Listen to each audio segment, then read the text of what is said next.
अस्सलाम वालेकुम। आपको पता है कि हम अब हया पाक दामनी पर जो हदीसें पढ़ रहे हैं और उसी को कंटिन्यू कर रहे हैं और कोशिश कर रहे हैं कि हमें अच्छी से अच्छी हदीसें और ऑथेंटिक हों और हमें उससे और बहुत ही अच्छी नॉलेज में इजाफ़ा हो और हम उस पर अमल भी कर पाएँ इंशाअल्लाह।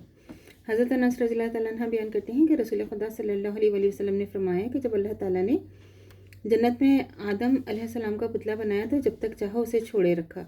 तो इब्लीस ये देखने के लिए ये क्या है कि इसके चारों तरफ घूमने लगा। फिर जब इसने देखा कि ये खोखला है तो जान गया इसे एक ऐसी मखलूक बनाया गया है जो अपने आप पर काबू नहीं रख सकेगी। ये सही मुस्लिम की हदीस है। वाज़ह है कि गुनाहों की हैसियत इस डुबो देने वाली गहरी झील की सी होती है जिसके इर्द गिर्द के किनारे से कुछ दूर तक फिसलवां हों और वह फिसलवां किनारे बज़ाते खुद तो झील नहीं होंगे, मगर जिस इंसान के कदम इन तक पहुँच जाएँ इसके लिए फिर मजबूती से किनारे ही पर खड़े रहना मुश्किल हो जाता है।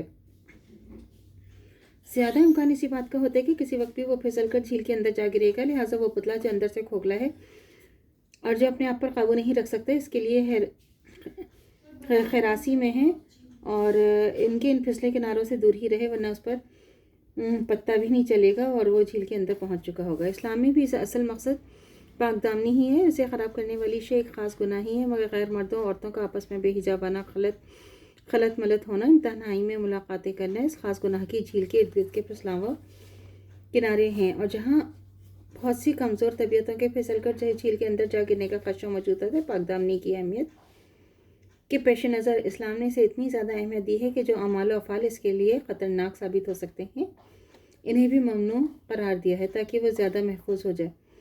सूरह बनी इसराइल आयत नंबर 32 में अल्लाह ताला इरशाद करते हैं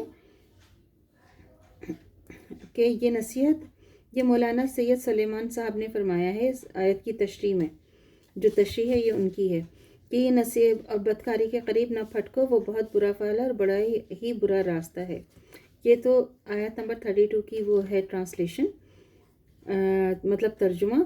और ये जो है इसकी तशरीह, इसकी जो तशरीह क्या है, इसके क्या कैसे उन्होंने एक्सप्लेन मौलाना सैयद सलेमान साहब ने इस तरह एक्सप्लेन किए कि ये नसीहत जिस तरह की गई है वो बलागत की जाँ है। ये नहीं फरमाया कि तुम जना ना करो, बल्कि ये कहा तुम जना के करीब ना जाना। इस तरह ज़्यादा ने ना सिर्फ ये कि इस फल में बदही से बचने की ताकीद की है, बल्कि इसके करीब होकर गुजरने की भी ममानत कर दी है, क्योंकि ये नुक्ता पैदा हुआ जिस तरह इस बदकारी से बचना शराफत है, इसकी तकरीब और तहमीद के कामों से भी बचना शराफत का इख्तिसा है।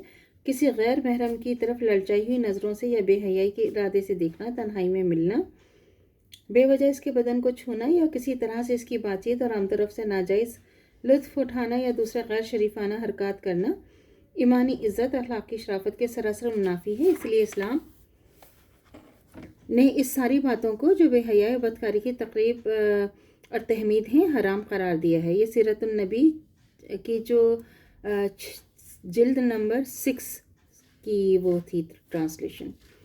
लिहाजा इस्लामी माशरत में गैर मर्दों औरतों के लिए इस ऐसे उसूल वज़ह कर दिए हैं जिससे इज़्ज़त और आबरू के साथ एक दूसरे का एहतराम करते हुए एक दूसरे से मुनासिब फासले पर रहें। क्या हम देखते नहीं कि जो इंसान यह चीज़ बहुत ही महतरम है, इसके बहुत ज़्यादा करीब आना या उसे छूना बेअदबी समझा जाता है। चुनांचे मुसलमान औरतों का नामहरम मर्दों से दूर रहना और नामहरम मर्दों का इनसे दूर रहना इस बिना पर भी है कि वो एक दूसरे की शराफत का अदब करते और एक दूसरे का एहतराम करते हैं। तो अल्लाह से दुआ करनी चाहिए जो हमारा ईमान है मरते दम तक कायम दायम रहे, खात्मा बिल खैर ईमान पर हो। इजाज़त दीजिए, अल्लाह हाफ़िज़। मेरे चैनल को लाइक कीजिए, शेयर कीजिए, सब्सक्राइब कीजिए। शुक्रिया।